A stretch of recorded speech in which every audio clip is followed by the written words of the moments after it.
Syllabus का क्या कहते हैं, पहला पार्ट है, उसमें है भारतीय दर्शन के संप्रदाय और विचारधारा। मतलब भारतीय दर्शन को पढ़ने की कौन कौन से वो हैं, तरीके हैं, किस तरीके से हम पढ़ा जा सकता है।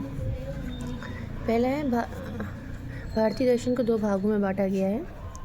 पहला होता है रूढ़िवादी संप्रदाय, उसका मतलब है ऑर्थोडॉक्स या आस्तिक स्कूल।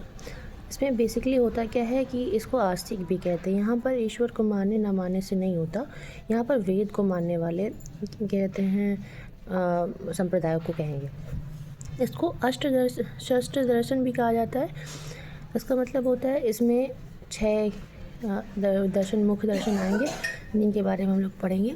सबसे पहला होता है सांख्य दर्शन, फिर होता है योग दर्शन, फिर होता है न्याय, फिर आएगा वैशेषिक, उसके बाद आता है पूर्व मीमांसा, उसके बाद दिन उत्तर मीमांसा या वेदांत कहते हैं। उसके बाद दूसरा मुख्य स्कूल आता है भारतीय इसमें दर्शन में, उसे कहते हैं अवैदिक और नास्तिक संप्रदाय।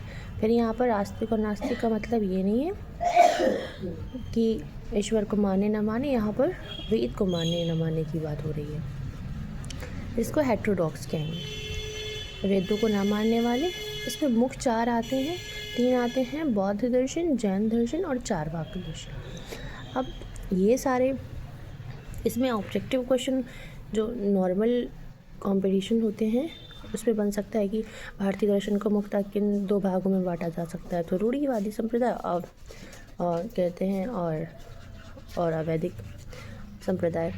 दूसरा इसको कहते हैं रूढ़िवादी में कितने भाग होते हैं, या फिर आप डिस्क्रिप्टिव पेपर होता है जहाँ पर होगा वहाँ पे लिख सकते हैं।